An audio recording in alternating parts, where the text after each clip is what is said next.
Texto da PEC da transição deve ser concluído até quarta-feira. Especialistas em audiência cobram investimentos em educação pública. E senadores eleitos têm aula sobre o funcionamento do Senado. Boa tarde, hoje é segunda-feira, 21 de novembro. O Senado Notícias está no ar.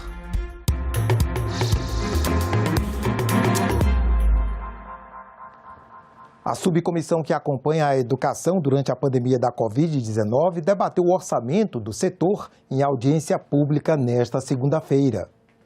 Nos últimos 8 anos, no ensino público, já vinha se gastando muito mais com despesas obrigatórias do que com despesas discricionárias, aquelas relacionadas à melhoria da infraestrutura e outros gastos. Mas em tempos de pandemia, a coisa só se complicou. Para dar conta do mínimo, o governo teve que se endividar para manter os compromissos. Para que fosse possível custear esses recursos, foi necessário a utilização de fontes condicionadas à emissão de títulos públicos. Então, houve emissão de título, houve dívida, no valor de 14,4 bilhões, de acordo com a dotação inicial da LOA. Uma notícia boa foi o reforço do Fundeb, o Fundo da Educação Básica. Estados e municípios não estão sozinhos para garantir a manutenção da infraestrutura escolar e os salários dos profissionais. A complementação ela veio auxiliar muito esse repasse, tanto é que para o ano que vem está estimado algo em torno de 40 bi na PELOA de 2023 de repasse de complementação apenas do fundo, chegando a 23%, então em 2006. Então, eu acho que assim, a complementação é um fator preponderante para o desenvolvimento da educação básica. Mas no horizonte, nem tudo está garantido.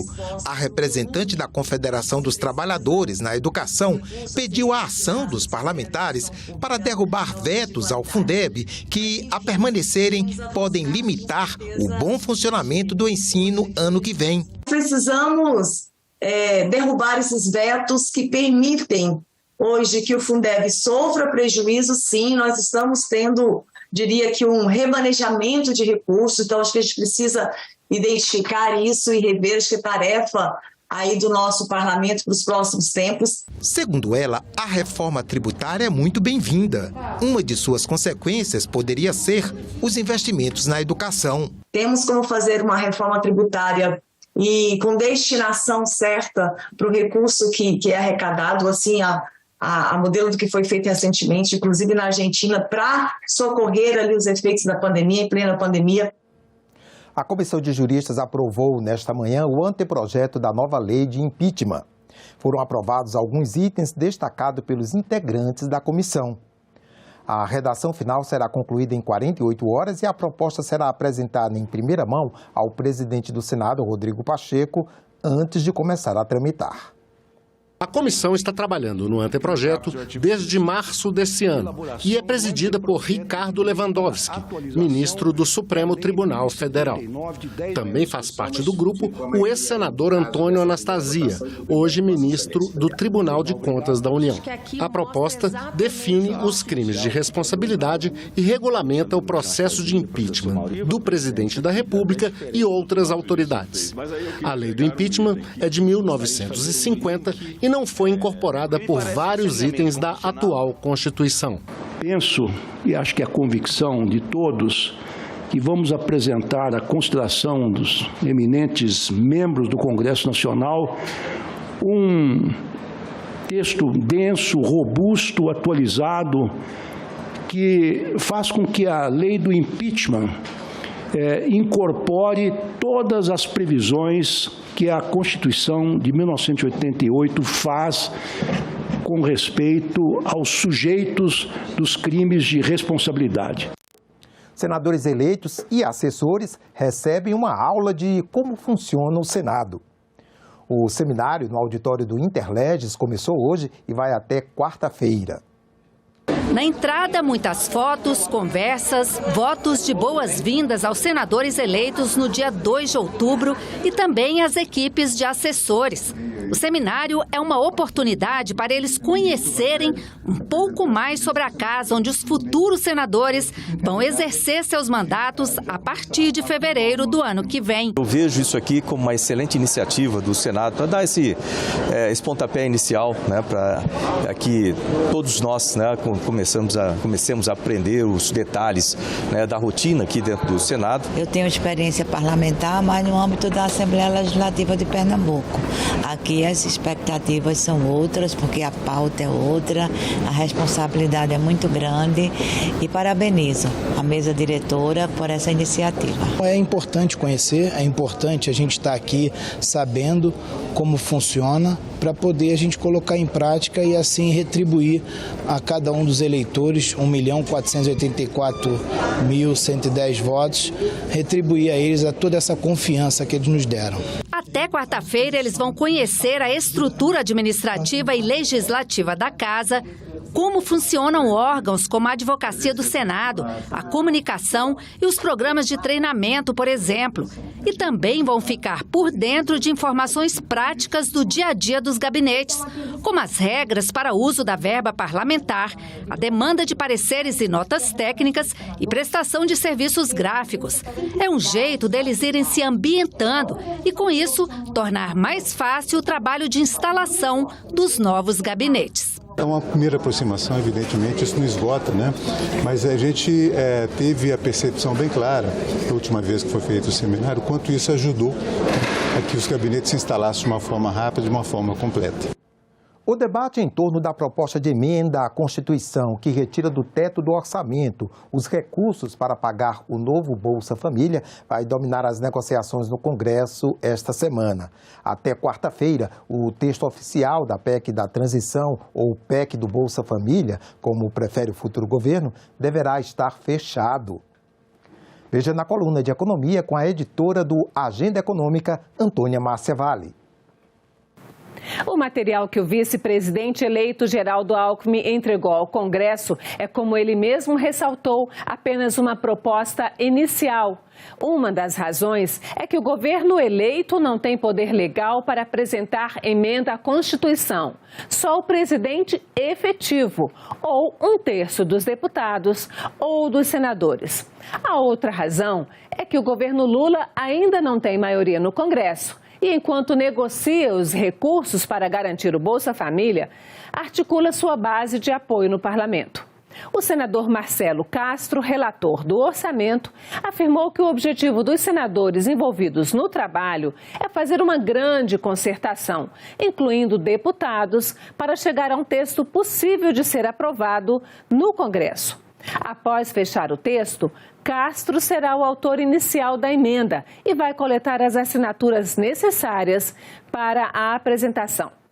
O senador Davi Alcolumbre, presidente da Comissão de Constituição e Justiça, deverá ser o relator da medida na CCJ, que se reúne quarta-feira.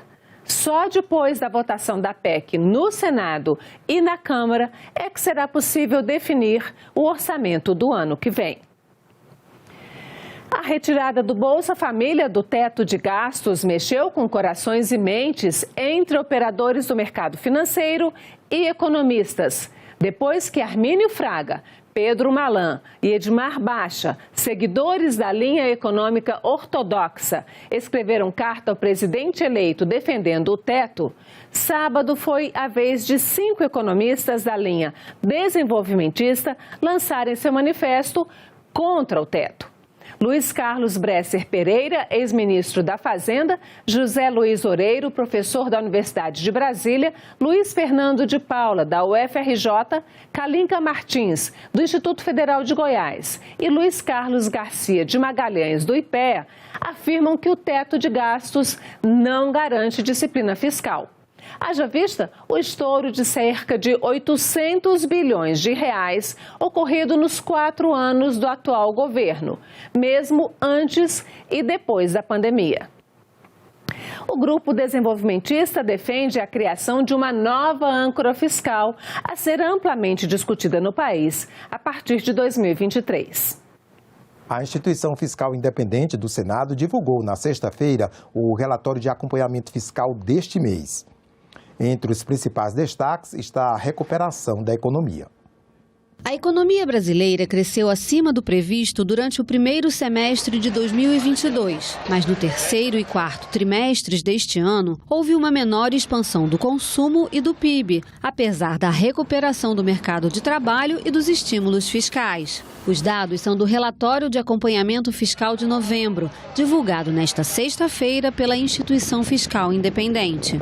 O documento faz uma revisão completa dos cenários para o período entre 2024 e 2031. De acordo com a IFE, a perspectiva é de desaceleração do PIB no próximo ano, com crescimento projetado de 2,6% em 2022 e 0,9% em 2023. A tendência é consequência da desaceleração do crescimento da economia global e da política monetária restritiva, segundo a instituição. A taxa de inflação medida pelo IPCA deve atingir 5,6% em 2022, desacelerando para 4,6% em 2023, ainda acima da meta de 3,5%. A expectativa é de que a taxa básica de juros, a Selic, encerre o ano de 2022 em 13,75%, diminuindo para 11,5% em 2023. Com a PEC da transição, o aumento potencial nas despesas primárias da União para 2023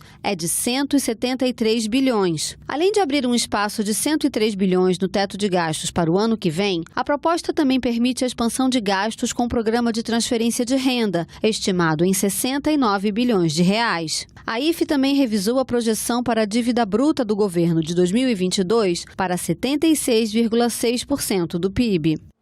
O projeto de lei orçamentária anual recebeu mais de 6 mil emendas de despesas de senadores, deputados, bancadas estaduais e comissões. É o que aponta um informativo conjunto elaborado pelas consultorias de orçamento do Senado e da Câmara dos Deputados. 234,3 bilhões de reais. Essa é a soma total das 6.575 emendas de despesas ao projeto de lei orçamentária anual apresentada por deputados, senadores, bancadas estaduais e comissões permanentes. Com o prazo para apresentação das emendas encerrado, o relator-geral do PLN, senador Marcelo Castro, deve apresentar um relatório preliminar depois de analisar as sugestões de despesas. De acordo com o informativo conjunto elaborado pelas consultorias de orçamento do Senado e da Câmara dos Deputados, as 15 comissões permanentes do Senado apresentaram 68 emendas, que somam 49,6 bilhões. Os 81 senadores fizeram 870 sugestões de despesas, no valor total de 1,5 bilhão. A área de cidadania e esporte foi a mais beneficiada, com 76 bilhões. Em seguida, aparecem as áreas temáticas de desenvolvimento regional, saúde e economia, trabalho e previdência. As emendas individuais de senadores e deputados deram prioridade à saúde, com 6,1 bilhões. Na sequência, surgem as áreas temáticas de economia, trabalho e previdência, cidadania, esporte e educação. Está marcada para daqui a pouco, às 14h, uma sessão especial no plenário do Senado para comemorar os 30 anos da União Nacional dos Conselhos Municipais de Educação. A recente viagem do presidente eleito Lula para participar da COP27 das Nações Unidas no Egito provocou críticas pelo fato de ele ter viajado em avião particular de um empresário. Mas, se depender de um projeto em exame no Senado, esse tipo de situação pode estar com os dias contados.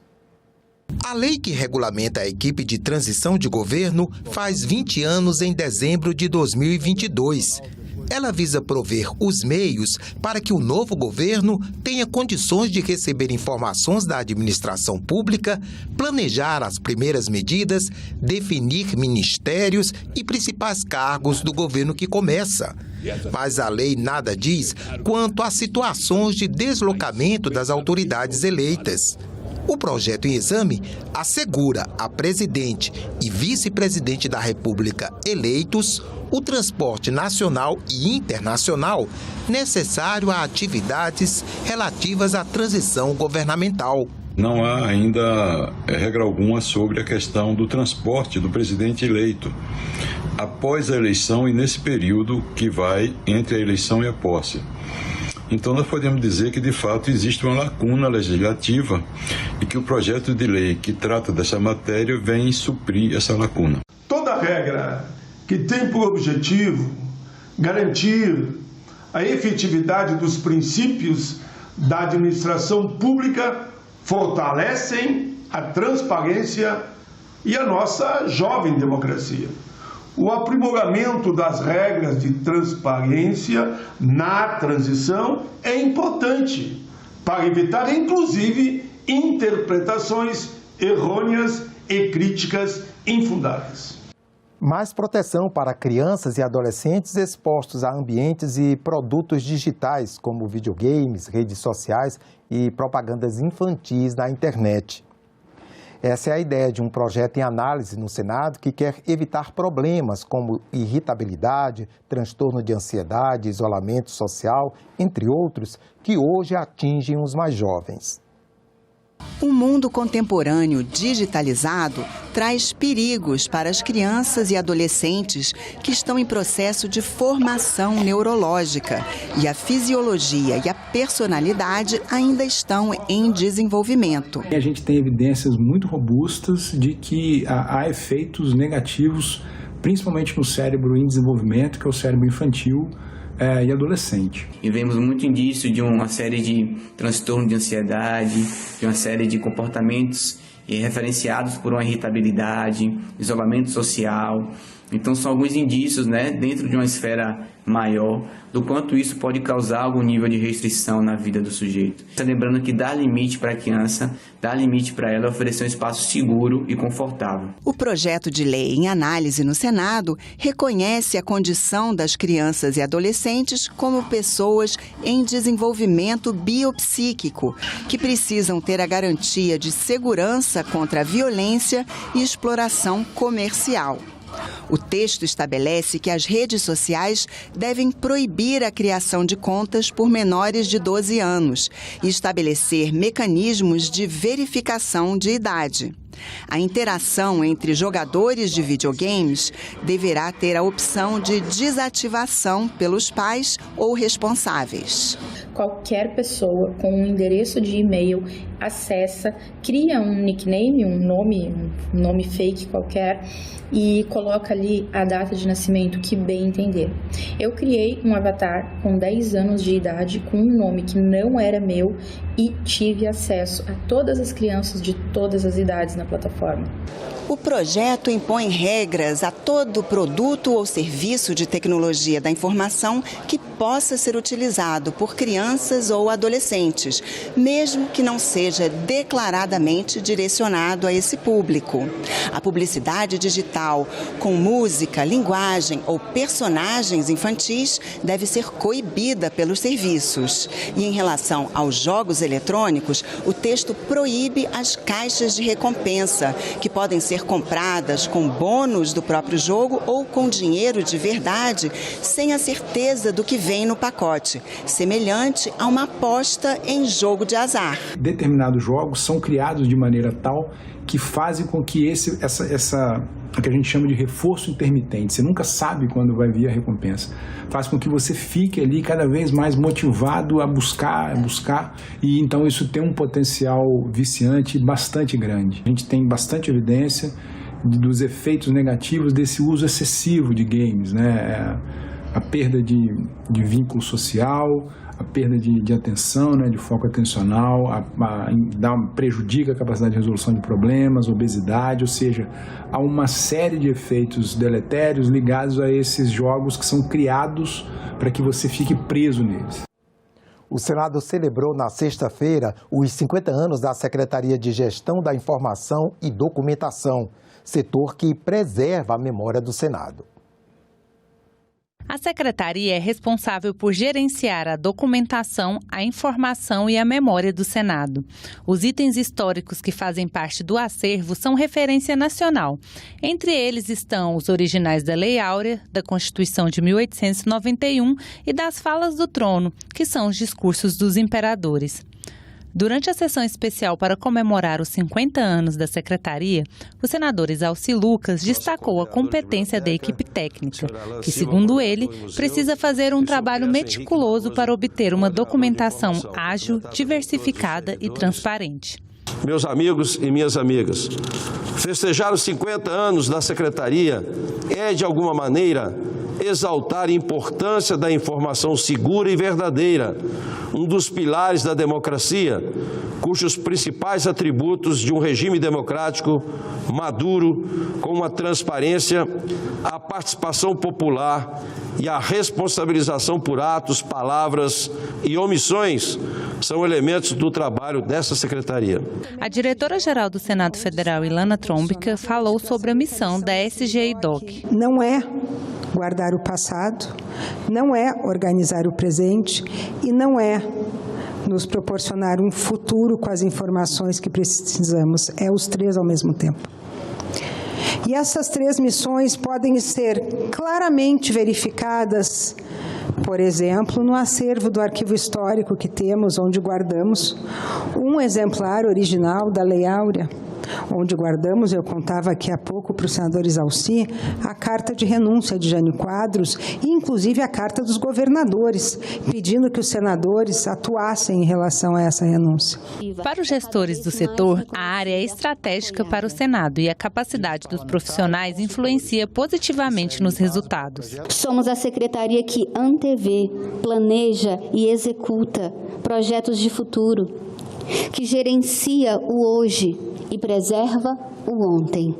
Desejo que a SGEDOC continue sendo uma área estratégica para o Senado, que ela continue executando novos e grandes projetos, continue sendo a guardiã da memória do Senado, a referência nacional pela qualidade de produtos e serviços prestados ao Senado e à sociedade. Em boa parte dos projetos de lei e demais documentos legislativos produzidos na Casa, há também a impressão digital da SGEDOC, especialmente dos bibliotecários do Senado, nas complexas pesquisas feitas a pedido de parlamentares e consultores, que servem de base para projetos de lei e ajudam na tomada de decisões inerentes ao processo legislativo.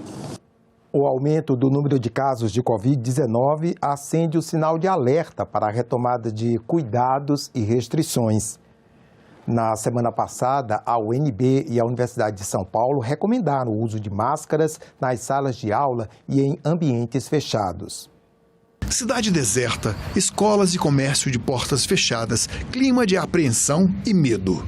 Se existe um cenário que ninguém quer de volta, as imagens descrevem melhor que palavras, ou em número, 700 mil vítimas fatais. Quase 3 anos depois da eclosão da pandemia na China, foram muitas as oportunidades que tivemos para aprender. No entanto, corremos o risco de repetir erros que já cometemos. A chegada das vacinas, por certo, trouxe um alívio, mas não definitivo. As longas filas em busca das primeiras doses de antes não se repetem na hora do reforço. A imunização de crianças abaixo de 50% compromete todo o esforço dos profissionais. O surgimento de novas variantes propõe mais um desafio aos cientistas e autoridades da saúde. Haver novas variantes não surpreende. Quer dizer, o que nos preocupa, isso tem sido monitorado pela vigilância epidemiológica e pela vigilância genômica no mundo todo, inclusive no Brasil, é que podem surgir, sim, variantes e subvariantes, como é a cepa BQ1, que é essa que hoje já circula entre nós, que tem uma alta taxa de transmissão e que tem um escape vacinal. O memorial em homenagem às vítimas da Covid-19 aqui no Senado é também um chamado à responsabilidade. O contágio aumenta, cresce o número de internações, a pandemia ainda não acabou. Precisamos fazer o dever de casa. Na nova onda da Covid-19, a maioria dos hospitalizados é idosa, imunossuprimida ou está com a vacina atrasada. Ou seja, não tomou nenhuma dose ou estão pendentes as injeções de reforço. A baixa adesão também contribui para o surgimento de novas variantes. Não temos no Brasil atualmente as chamadas vacinas bivalentes, que seriam as ideais para a gente estar imunizando a população nesse momento de aumento de novas variantes. Mas a gente sabe que as vacinas que nós temos atualmente no Brasil, elas são eficazes e elas diminuem a possibilidade de internação, de hospitalizações, de desenvolvimento de doença grave e de mortalidade. Ficamos por aqui. Você pode rever as reportagens desta edição na nossa página na internet senado.leg.br/TV. Obrigado pela companhia e até a próxima.